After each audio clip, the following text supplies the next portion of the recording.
Les amis, vous le savez, je suis un fan absolu des actions à dividendes et la baisse récente ne fait que renforcer la passion que j'ai pour cet investissement. La première chose que j'adore avec les actions à dividendes, c'est que ce sont des income producing assets.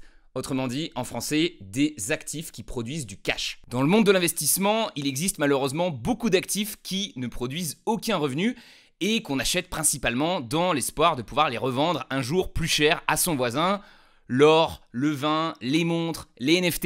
Et sans surprise, ce sont ces éléments-là qui évoquent le plus la richesse dans l'imaginaire collectif. Voilà, on se dit qu'il faut vraiment être très fortuné pour pouvoir se permettre de mettre autant d'argent dans des choses aussi facultatives. Alors si vous êtes fan d'une de ces catégories de produits-là, pourquoi ne pas investir dedans? Ça peut être une expérience fun et ça vous permettra d'obtenir quelque chose de plus tangible que les actions, quelque chose que vous pourrez vraiment montrer à vos amis. Maintenant, je pense qu'il est quand même important de garder à l'esprit que la principale chose qui crée de la valeur pour ces actifs-là, c'est justement leur rareté et le désir qu'il existe chez les autres êtres humains de les posséder. Si un jour cet élément de désir ou de rareté disparaît, eh bien ces actifs ne vaudront plus grand chose. Je pense que c'est une différence majeure dont trop peu de gens parlent. Si demain, plus personne ne veut de NFT, eh bien les NFT ne vaudront plus rien. Mais si demain, plus personne ne veut d'actions, eh bien les actions conserveront quand même de la valeur car les entreprises qui sont derrière elles continueront d'exister, de vendre leurs produits et de reverser une partie de leurs profits aux actionnaires. Tant qu'elles continuent de générer en elles-mêmes du cash flow, une action ne peut pas valoir zéro et on va pouvoir facilement estimer sa valeur en se basant justement sur ce cash flow. On sait qu'une entreprise fait tant de profits ou reverse tant de dividendes par an et on va donc être prêt à payer tant son action. Au contraire, parce qu'ils restent dans un coffre et qu'ils ne produisent rien de tangible en eux-mêmes, il est beaucoup plus difficile d'estimer correctement la valeur d'un bitcoin, d'une montre ou d'un lingot d'or. Alors ces objets ne valent pas rien, hein. Ils apportent une vraie valeur à leurs propriétaires.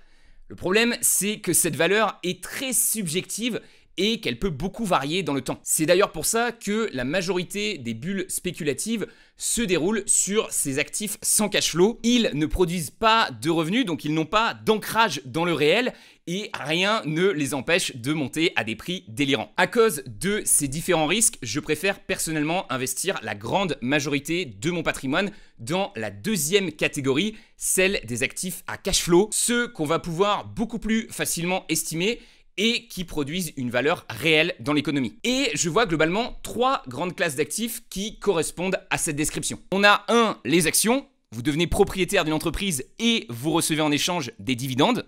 2, les obligations. Vous prêtez votre argent ou vos cryptos et vous recevez en échange des intérêts. Et enfin 3, l'immobilier. Vous devenez propriétaire d'un bien et vous recevez en échange des loyers. Alors, essayons de voir ensemble les forces et les faiblesses de chacun de ces trois actifs. Les obligations d'État sont un investissement très passif et très sécurisé, mais le problème, c'est qu'elles ne rapportent pas grand-chose. En investissant dans des obligations, vous allez récupérer votre mise de départ plus les intérêts, qui sont souvent inférieurs à l'inflation, et c'est tout. Il n'y a pas vraiment manière de récupérer de la plus-value.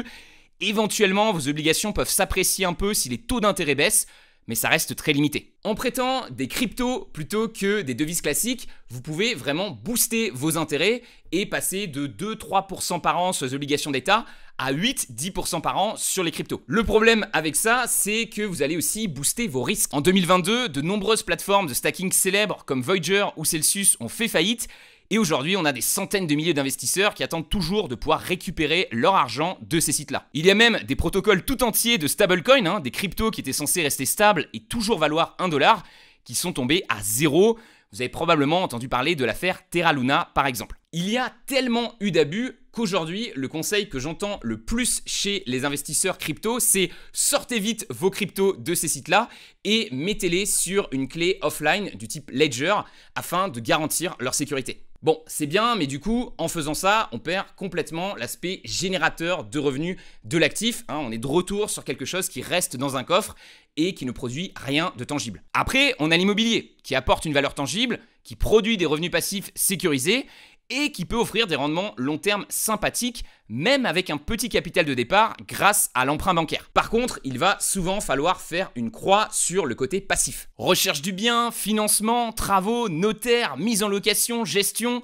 Voilà, en investissant en immobilier, c'est un petit boulot à temps partiel que vous prenez en plus de celui que vous avez déjà. Et c'est particulièrement le cas si vous souhaitez obtenir une bonne rentabilité. Les investisseurs en IMO ont l'habitude de dire qu'on ne trouve pas une bonne affaire, on se la crée en faisant justement plus de recherches, de négociations et de travaux que ce que la majorité des gens sont prêts à faire. L'augmentation récente des taux d'intérêt risque aussi de réduire un peu la rentabilité des opérations immobilières, puisqu'on se retrouve à rembourser un montant plus important à la banque chaque mois. D'ailleurs, en parlant de rentabilité, voici une étude du revenu qui compare la performance de ces différents actifs sur 30 ans entre 1988 et 2018. Vous voyez qu'en termes de perf, les actions à dividendes sont loin devant l'IMO, les obligations en assurance vie ou encore l'or qui a à peine fait plus que le livret A sur cette période. Vous comprenez maintenant pourquoi je suis aussi fan des actions à dividendes. C'est un actif qui est très passif et c'est également celui qui rapporte le plus sur le long terme, en moyenne 3 fois plus que les autres. Et je pense que cette surperformance des actions s'explique simplement par le cadre dans lequel elles opèrent. Avec les obligations, il y a une limite aux intérêts que vous allez pouvoir facturer sur l'argent que vous prêtez. Avec l'immobilier aussi, il y a une limite au montant de loyer que vous allez pouvoir demander à votre locataire. En revanche, il n'y a aucune limite au montant d'argent que peut générer une entreprise. Il y a des entreprises qui multiplient par 10, voire par 100 leurs profits en l'espace de quelques années. Et à mon avis, c'est pour ça que c'est aussi rentable d'être un actionnaire. Bien sûr, comme tous les actifs, les actions ont aussi des défauts, j'en vois deux principaux. Le premier, c'est que contrairement à l'IMO, une banque ne vous prêtera pas de l'argent pour acheter des actions. Il va donc vous falloir d'abord générer de l'épargne via votre salaire ou votre business. Et le second, c'est qu'il y a une volatilité importante dans la performance. Il va donc falloir être suffisamment fort mentalement pour garder ces actions sur le long terme et ainsi pouvoir réaliser leur plein potentiel. Concernant l'épargne, il existe pas mal de techniques pour augmenter vos revenus et ou baisser vos dépenses. Je vous en parlais d'ailleurs dans la dernière vidéo, je vous mets le lien juste ici. Et concernant la volatilité, il existe un truc génial dont je vous parle aussi beaucoup sur cette chaîne.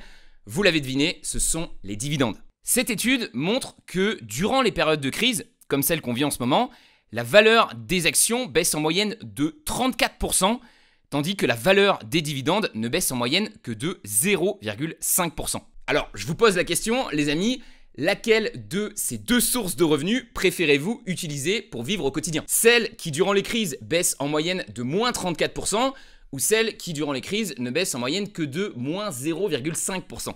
Si aujourd'hui vous approchez de la retraite et que vous souhaitez profiter de votre capital, parce qu'après tout c'est le but de l'investissement, mais que vous êtes parti sur une stratégie 100% capitalisante, en achetant par exemple uniquement des ETF accumulants, eh bien ce bear market vous met dans une situation assez compliquée. C'est un peu la peste ou le choléra. Soit vous vendez vos actions aujourd'hui à des prix cassés, bien loin de leur valeur réelle, et vous donnez alors un coup sanglant à votre patrimoine, soit vous attendez et vous passez une retraite un peu pourrie dans la privation en vous demandant sans cesse quand est-ce que le marché va remonter pour pouvoir revendre vos actions et enfin pouvoir reprendre un style de vie normal. Eh bien, si vous aviez acheté directement des actions à dividendes, vous n'auriez absolument pas eu ce problème-là. Vous n'en auriez rien eu à faire de la baisse récente puisque votre source principale de revenus, les dividendes, continuerait à vous être versée et qu'elle aurait même probablement augmenté par rapport à l'année précédente. Alors bien sûr, pour avoir des dividendes qui montent même en période de crise,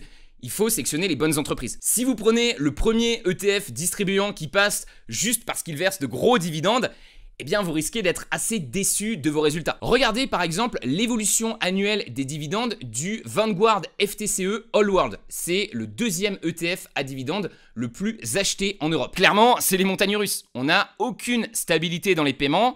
On ne sait jamais d'une année sur l'autre si nos dividendes vont monter ou baisser.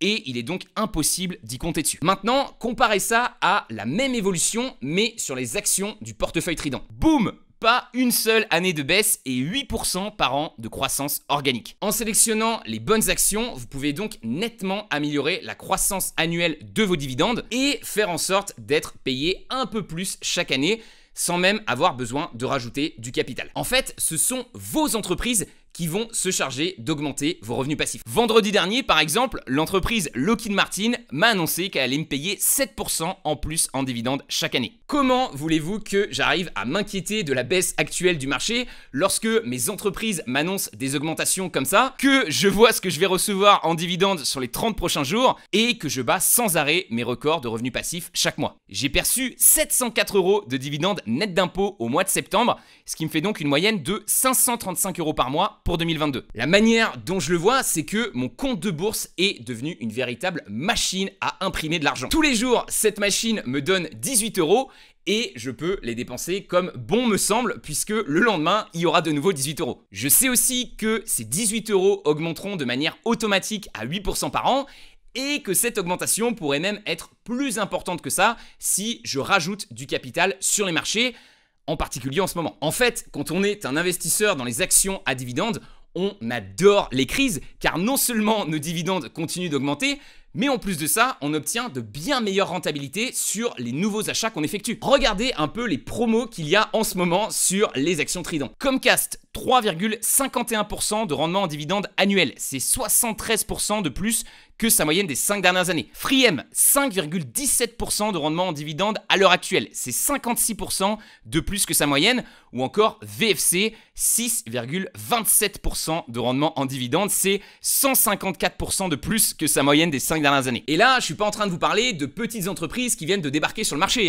Ce sont 3 entreprises qui versent et augmentent leurs dividendes sans interruption depuis plus de 50 ans maintenant. Donc des crises, elles en ont vu passer d'autres. Alors évidemment, on ne peut pas être sûr à 100% que ces 3 entreprises seront capables de continuer de verser leurs dividendes sur les 50 prochaines années. Si vous voulez du 100%, il faut rester sur le livret A. Maintenant, les probabilités jouent quand même vraiment ici en notre faveur. Lors de la dernière crise, seulement 10% des entreprises avec un dividende noté sécurisé et seulement 4% des entreprises avec un dividende noté très sécurisé ont réduit ou coupé leur paiement. Free-M et VFC ont un dividende sécurisé et Comcast en a un très sécurisé. On a donc entre 90 et 96% de chances que ces dividendes continuent d'augmenter avec les années. Vous l'avez compris les amis, en sélectionnant comme ça un panier d'entreprises de qualité qui ont des versements de dividendes sécurisés, vous ne pouvez que voir vos revenus passifs augmenter, même durant les crises. Selon moi, il faut donc profiter de cette baisse récente, car ce n'est pas tous les jours que le marché nous propose des rendements en dividendes aussi intéressants. Alors il y a bien eu la coco en 2020, mais ça n'a duré que quelques mois. Et la dernière baisse marquante, c'était en 2008, il y a 14 ans. Je pense que ceux qui n'ont pas eu peur et qui ont acheté des actions à dividendes à ce moment-là, ils sont aujourd'hui très satisfaits de leur décision. Un exemple tout bête, une personne qui aurait acheté Home Depot en 2008, elle aurait démarré avec un rendement en dividende de 2,96%, ce qui est déjà très sympa. Et aujourd'hui, grâce aux augmentations, elle serait à 21,67% de rendement annuel en dividendes. Elle aurait donc 21% de son investissement initial qui lui serait rendu chaque année en automatique en dividendes. Alors bien sûr, toutes vos actions à dividendes n'auront pas un tel succès, mais je pense qu'il suffit d'en sélectionner quelques-unes de bonne qualité pendant les crises pour faire une réelle différence sur votre avenir financier. Mon ancien portefeuille a été principalement constitué durant la crise de 2020 et regardez ses performances aujourd'hui. Malgré la grosse baisse récente, je suis encore à 45% de gains totaux, ce qui est, vous le voyez, 20% plus élevé que le S&P 500. Donc non seulement j'ai généré 3 fois plus de dividendes que le marché, mais je l'ai également battu en termes de plus-value. Et ce n'est pas si surprenant que ça. On a des études sérieuses comme celle-ci qui montrent que sur 40 ans, les entreprises qui augmentent leurs dividendes ont une meilleure performance que le S&P 500, le marché dans son ensemble. Donc voilà, je veux essayer de faire la même chose que j'avais fait sur mon ancien portefeuille avec la coco, sur le portefeuille Trident avec cette nouvelle crise. Et je viens donc d'enclencher mon plan d'investissement spécial marché ours. D'habitude, j'achète un peu moins d'actions que ce que je dépose chaque mois sur mon courtier, car cela me permet justement de me constituer des réserves. Mais là, vu qu'on est rentré en bear market, le marché a baissé de plus de 20% depuis son dernier plus haut, j'achète désormais plus d'actions que ce que je dépose chaque mois sur mon courtier. Alors attention les amis, on n'a aucune idée de la durée ni de la profondeur de cette baisse, donc il ne faut pas y aller trop vite. Si ça se trouve, on est encore qu'à la moitié du chemin et le marché va encore baisser de moins 25%. Donc personnellement, ce que je vais essayer de faire, c'est de dépenser le cash que j'ai mis de côté de manière proportionnelle à la baisse que je constate sur les marchés. Plus le marché va baisser et plus je vais y aller fort sur mes achats. En ce moment, par exemple, le marché est à moins 21%, donc j'investis environ 21% de plus que ce que je dépose sur mon courtier. Si le marché passe à moins 30%, j'investirai 30% de plus, moins 40, 40% de plus, etc. Histoire que les membres Trident puissent suivre cette stratégie efficacement, j'ai fait développer un tout nouveau fichier sheet qui leur indique 1. Combien ils doivent placer en fonction de combien ils ont déposé sur leur courtier ce mois-ci, et 2. Quelles actions ils doivent acheter en priorité en fonction de leur qualité, de leur réduction actuelle et de ce qu'ils ont déjà dans leur portefeuille. Ici par exemple, je vois que dans le portefeuille Trident, je dois acheter en priorité du Best Buy et du Amazon. Ce sont les deux entreprises sur lesquelles il me manque le plus de munitions. Bon, je sais que ça va vous paraître étrange, mais personnellement, je croise les doigts pour que cette baisse se prolonge. Si elle dure encore 2-3 ans et qu'elle me laisse du temps pour acheter comme ça beaucoup d'actions de qualité à prix cassé avec de gros rendements en dividendes, eh bien, lorsque le marché remontera, mon montant de dividendes mensuel pourrait bien finir par dépasser mon montant de dépenses mensuelles et me permettre d'atteindre beaucoup plus rapidement que prévu ma liberté financière. Les amis, j'espère que vous avez vous aussi votre liste d'actions à dividendes de qualité que vous surveillez et surtout vous allez pouvoir en acheter un maximum durant ce bear market. C'était Romain, je vous donne rendez-vous dans la prochaine vidéo. Ciao! Vous avez remarqué, j'ai dit bear market, j'ai pas dit beer. Donc oui, c'est le marché ours, ce n'est pas le marché bière. Excusez-moi pour la faute dans la dernière vidéo. Sinon, on peut rester sur le marché bière aussi, hein. Moi ça me va très bien.